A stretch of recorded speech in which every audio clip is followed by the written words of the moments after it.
Hi guys, welcome to Mystery Diagnosis. Meredith begins to complain of a sore throat. I thought it probably wouldn't be that big of a deal because I had been kind of going out a lot, so I was like, oh, maybe just kind of feeling under the weather because of that. And I think my friends, they weren't feeling the best either. But as her friends begin to get better, Meredith's sore throat lingers. She indicated that she had headaches, also sleeping a little bit more often than usual. I started waking up, I'd be like in a hot sweat. At that time, my mouth was getting hard to open, so I would just kind of sit there and just be like, what is wrong with me? Why do I feel so sick? I know what this is. A concerned Christy schedules another appointment at the pediatrician. Doctor again, they tested me for mono and they tested me for strep throat, and both of the tests came out negative. Meredith's health continues to deteriorate. My tonsils were still bothering me, and not only were they enlarged, but like the left side of my face was getting kind of swollen too. I still couldn't open my mouth. Her energy level was a lot lower. She didn't really want to go out, or she couldn't. She was sleeping a lot, and she wasn't eating very much, so she wasn't her normal self. Like a fever, and I remember like throwing up just in the middle of the room.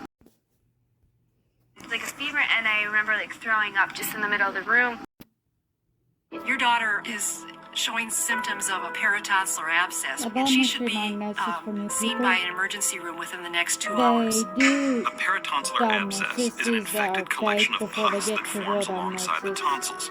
If untreated, So the the one infection closer can to the end spread of the throughout video the is the throat right and obstruct the diagnosis. airway. Christy calls Meredith right away.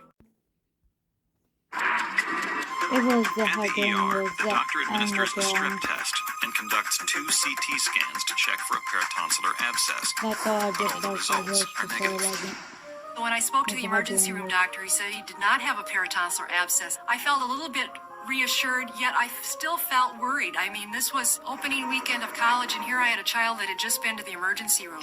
Meredith is diagnosed with tonsillitis and sent home with an antibiotic and has developed an alarming new symptom. That's when my memory started to disappear, like my short term and my long term. My memory was just kind of like fading away. When classes started, Meredith would get really confused trying to go to class. I remember that day I had carried a piece of paper around with me, like marking down where I would go. Like I would like walk straight down the hall, then at this point take a left, and then walk through some people, and then take a right. She couldn't figure it out, and she would stop and ask random people if they could help her get to her class, which isn't something she would normally do. Then Ashley notices something else.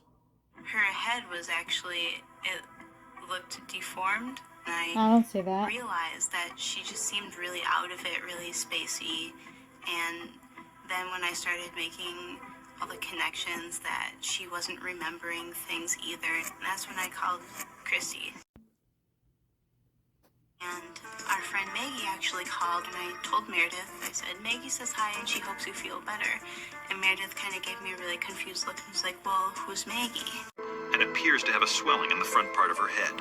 It just looked like the top half of her, the left side of her face was bigger than the rest. I saw her spawn a few minutes ago. Swelling's not really my forte. My forte is heart and blood vessel.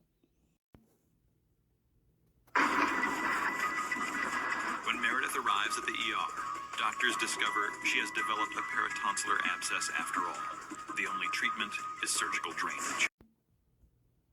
A very apprehensive Christy is on the 2-hour drive to Duluth when she receives a phone call.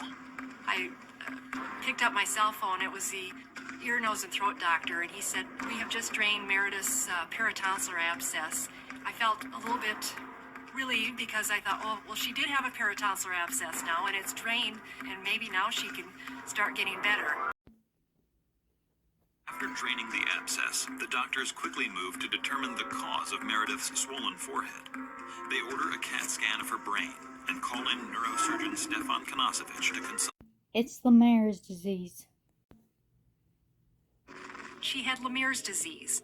Lemierre's disease is a complication of a severe sore throat caused by a particular kind of bacteria called fusobacterium. It occurs when the fusobacterium cells that cause the initial sore throat spread to form a blood clot in the jugular vein. Pieces of the clot then break off, infect the blood, and travel through the bloodstream to form abscesses in other parts of the body. Pus can metastasize through the veins and can go to the brain, can go to the lungs, can go to basically any part of the body and cause this metastatic sites of infection. Now you And know that's why how I was Meredith's talking about infection by the spread. blood clot in the neck. Fusobacterium can be found in most people's gastrointestinal and In oral my last tracts video, and is or usually before harmless. last. But for an unlucky few, the bacterium can cause a life-threatening infection. Because it can easily be treated with antibiotics, like polio, Lemierre's is considered a disease of the past. Many doctors have never even heard of it. The rise in Lemierre's cases in recent years is troubling to many infectious disease doctors. She received 6 weeks of intravenous and oral antibiotic treatment. She's fully recovered and ready to start her sophomore year right. Meredith is great today. She is a university student, doing well in her studies, and has a very spunky nature to her. She does not complain of any headaches. She doesn't have any visual problems. Her speech is intact. Her memory is also very good. You can't tell that she had brain surgery at all. She's a really good student. She's still really energetic and optimistic and fun to hang out with.